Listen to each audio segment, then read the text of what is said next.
Welcome back to Ozarks Tonight. I'm John Adams. Over the next month, we're going to be bringing in nonprofits here in the Ozarks that benefit from the Price Cutter Charity Championship that will be held at the end of July at Highland Springs Country Club. And today we're featuring CASA of Southwest Missouri, and Laura Farmer, the Executive Director of CASA, is joining us today. Laura, thanks for being here. For those that aren't aware of what you guys do at CASA, kind of explain what the mission is all about for you guys. Sure. Well, thank you so much for having me on. So CASA stands for Court-Appointed Special Advocates.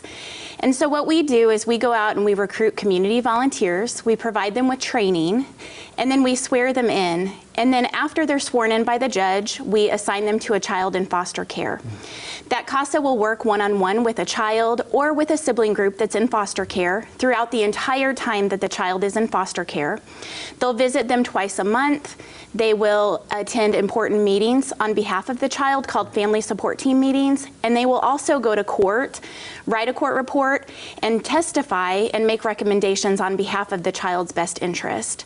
So it's a really great program to ensure that kids have a consistent adult that is checking on them, making sure that they have all the services that they need to be successful, but also looking out for their best interests so that they don't fall through the cracks of the foster care system. Sure. Now, kind of explain how many children there are out there that you guys serve, because there's a lot, and what counties you guys are currently serving. Sure. So in Greene County alone, there are over 600 children in the foster care system. In Christian County, there are about 145 children in foster care. Right now, CASA is serving about 300 of those children. So if you think about that, a total of about 750 kids, we're serving only about 300 of them. So we really do need a lot more CASA volunteers. Right now, we have about 120 volunteers with our organization. We've grown considerably over the past year, but we always want to recruit more volunteers. Awareness for our cause and for our program is so important. Sure, and explain just how beneficial this is to the children, kind of what ages they are, Sure. and what the benefit is for them. So kids in foster care can be anywhere from 0, an infant coming into the foster care system, to 21. So kids can be 21 when they exit the foster care system. Hopefully we have kids leaving the foster care system into a safe permanent home, whether they're being reunified with their biological parents, or maybe they're being adopted. So we hope to prevent kids from just aging out of foster care without any permanent type of family, setting. Sure. However, unfortunately, some kids do have that where they age out of foster care. So our CASAs can serve kids 0 to 21. We really try hard to match our CASAs with kids based on if a CASA volunteer comes to us with a certain type of life experience where maybe they want to serve older teenagers in foster care. Maybe they have a degree in special education, and so they'd really like to serve kids with special needs.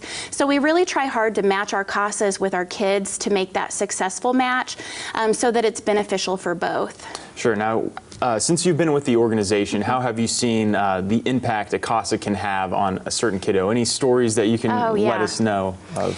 So CASAs have a huge impact on the kids that they serve. Oftentimes we find that our CASA volunteers are the one caring, consistent adult throughout that child's journey through the foster care system. So when a child enters foster care, we know that on average they're going to spend 2 years in foster care.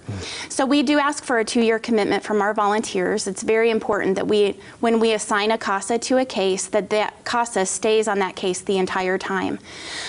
So oftentimes a child may work with 2, 3, 4 case managers because that position changes over a lot. And so that CASA needs to keep that consistency. So recently we had a CASA working with a child, and when she went into the foster home to visit, the child's sister said, "No, we're not supposed to talk about that. We're not supposed to talk to adults about this." And her sister looked at her and said, "This CASA," and she said her name, "is a safe person, and we can tell her." And so the girls ended up telling the CASA about what was going on in the situation and in their family home. And that CASA was able to take that information to the court to help the girls feel protected and feel safe. And I think that that speaks a lot to our program, that these kids are really looking for positive adults, safe adults, trusted adults. A lot of our kids come into foster care, and unfortunately, they don't trust adults because the adults who are supposed to care and protect them haven't always done that. And so that's what the role of the CASA can do. You guys are one of over 40 charities that the Price Cutter Charity Championship helps benefit. How do you guys specifically benefit from the tournament? So we benefit from the tournament in a lot of ways. So of course, one of the biggest ways is by raising funds through raffle ticket sales, through selling sponsorships and ads for the Price Cutter Charity Championship tournament. We also volunteer at the event, which is really fun. But the great thing about it is the awareness that the tournament brings to CASA. CASA has been around Springfield for 30 years, but a lot of people still don't know who we are and what we do.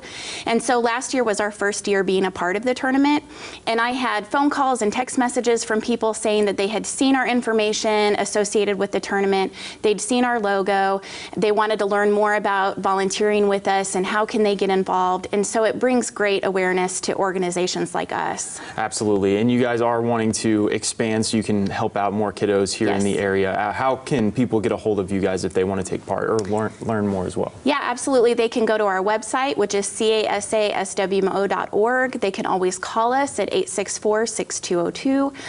We're happy to answer questions. We also have a Facebook page and an Instagram page if they want to follow us on that. That would be a great way to get more information about how to get involved. All right.